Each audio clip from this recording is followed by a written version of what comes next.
मान लीजिए आप सुपर पावर हैं और एक छोटकू सा देश ईरान आपसे संभल नहीं रहा है, आपके कंट्रोल में नहीं आ रहा है, तो घंटे का सुपर पावर है। आप देखेंगे पिछले दिनों ईरान ने इनकी बजा रखी है और बहुत कायदे से बजा रखी है, बहुत तगड़े से फोड़ा है और इतना फोड़ा है कि इनकी भाषा ही बदल चुकी है। और भाषा कौन सी? टपोरी वाली भाषा। आप देखेंगे यहाँ पे स्ट्रेट ऑफ हॉर्मुज को खोलने के लिए ये क्या कह रहा है कि open the fucking strait you crazy bastard. यहाँ गाली दे रहा है, गाली वाली पूरे भाषा के इस्तेमाल कर रहा है। अच्छा, ईरान के जो लोग हैं, ईरान की एम्बेसी जो अलग अलग देशों में है, अब देखिए उनका रिप्लाई क्या आता है कि we have lost the key, मतलब कि चाबी खो गई है भैया, नहीं खुलेगा, है ना। तो ये भी मजे ले रहे हैं। अब डोनाल्ड ट्रंप जो है यहाँ पे 48 घंटे का अल्टीमेटम देता है ना। और मैसेज पे मैसेज बार बार ईरान फिर मजे ले रहा है ना, फिर मैसेज कर रहा है, फिर मजे ले रहा है। अब यहाँ पे देखिए, फिर यहाँ पे लिख रखा है नेक्स्ट रिक्वेस्ट प्लीज, मतलब कि आगे का क्या प्लान है वो भी बता दो, है ना।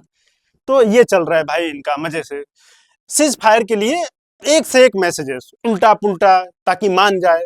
अब यहाँ पे देखिए, यहाँ पे लास्ट मैसेज करता है 48 घंटा तो ठीक है, अल्टीमेटम दे रखा था, बीत गया 48 घंटा, कुछ नहीं हुआ। पूरी दुनिया जो है परेशान थी कि लग रहा है कुछ तो होने वाला है, कुछ तो होने वाला है, हुआ कुछ नहीं। इसके बाद क्या होता है?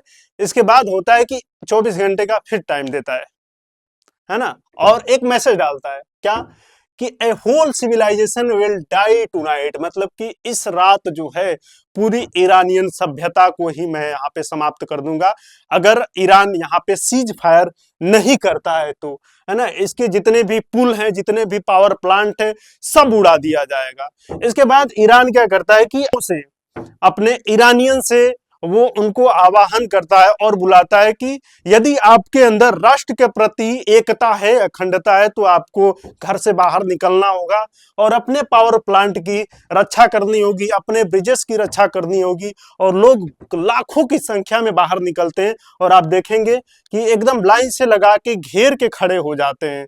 ठीक है, तो ये दिखाता है, एक राष्ट्र के प्रति एकता दिखाता है। इसके बाद ईरान जो है 10 पॉइंट देता है कि भाई ये हमारे 10 पॉइंट मान लो, 10 शर्तें हमारी मान लो, इसके बाद हम जो है सीजफायर कर लेंगे। अब इसमें मुख्य रूप से देखिए, नॉन एग्रेशन, मतलब किसी भी प्रकार के हमले जो है मिडिल ईस्ट में हो रहे हैं वो नहीं होने चाहिए। ठीक है, इसके बाद स्ट्रेट ऑफ हॉर्मुज पे हमारा कंट्रोल बना रहेगा, पहले भी था और बना रहेगा आगे, और ये तुमको मानना भी होगा, है ना। इसके बाद यूरेनियम इनरिचमेंट होता रहेगा। इसके बाद जितने भी प्रकार के सेंसन लगाए गए थे उन सेंसन को हटाना होगा, और जितने ईरानियन एसेट थे जो कि जब्त थे उसे फ्री करना होगा। और सबसे बड़ा पॉइंट ये था कि लेबनान और जितने भी उनके प्रॉक्सी हैं उन पे हमले नहीं होने चाहिए। ठीक है, तो इतनी चीजें जो है 10 पॉइंट बना के, 10 शर्त बना के ईरान ने डाली हुई थी। इसके बाद होता क्या है, अमेरिका भी अपने 15 शर्त रखता है। ठीक है, और फालतू बिना मतलब का ईरान तो इनको पहले ही रिजेक्ट कर देता है कि मैं नहीं मानूंगा, क्या कर दोगे। ठीक है, इसके बाद कुछ ही घंटे बचे हुए थे खत्म होने में, तो शहबाज शरीफ पाकिस्तानी जो पीएम है, इसका एक ट्वीट आता है और इस ट्वीट में लिखा होता है कि अमेरिका और अमेरिका के सहपाठी हैं, मतलब कि इजराइल की यहाँ पे बात कर रहे हैं, और ईरान, ये लोग मान चुके हैं सीज फायर के लिए, और इसमें इंक्लूडिंग लेबनान, है ना, कि लेबनान पे भी हमले नहीं होंगे, सीज फायर हो चुका है ना। इसके बाद 10 अप्रैल को ये लोग मिलेंगे इस्लामाबाद में और नेगोशिएट होगा। ठीक है, इसके बाद बकायदा एकदम सबको टैग करते हैं, डोनाल्ड ट्रंप, जेडी वेंस, है ना, पूरा वाहवाही लूटते हैं पाकिस्तानी पीएम शहबाज शरीफ। लेकिन गड़बड़ यहां हो जाता है कि अब जैसे इन्होंने ट्वीट मार दिया, अब कुछ घंटों बाद जो है आने लगते हैं मैसेजेस, ट्रोल होने लगते हैं शहबाज शरीफ। क्यों? आइए दिखाते हैं।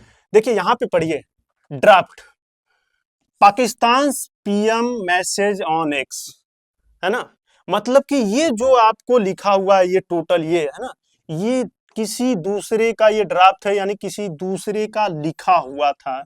ठीक है, और इन्होंने क्या किया, इन्होंने किया कॉपी पेस्ट।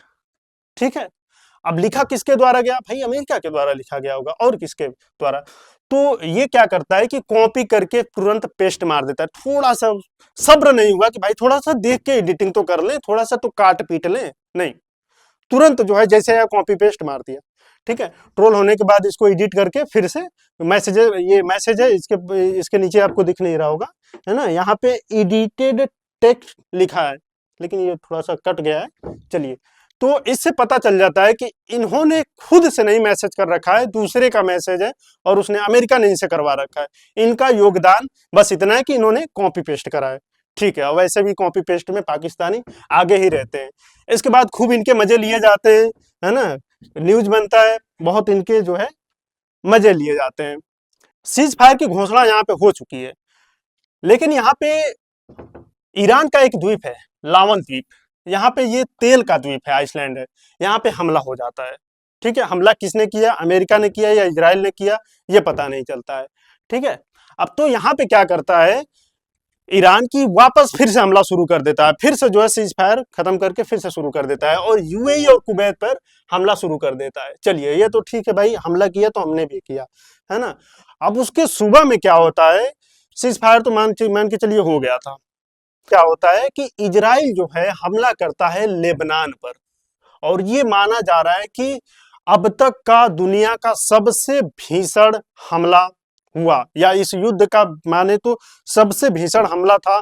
10 मिनट में 100 जगह हमले किए गए और इसमें जो है 250 लोग जो है मारे गए और लगभग 1500 लोग, 1500 से भी ऊपर लोग घायल हुए। देखिए, यहाँ पे इजराइल चाहता ही नहीं है कि सीज फायर हो अमेरिका और ईरान के बीच। इनका जो है उद्देश्य है ग्रेटर इजराइल बनाने का। इनकी सालों की खुद की तो जमीन थी नहीं, कहीं और से भगाए गए, यहाँ पे दूसरे की जमीन पे आए और बस गए और उनको निपटा दिए। बेचारे छोटे से जगह में बचे हुए हैं, और जैसे ही आपको और कोई अपडेट आता है तो मैं आपको यहाँ पे बताने का प्रयास करूंगा। नागरिक लेंस को सपोर्ट जरूर करिए। धन्यवाद।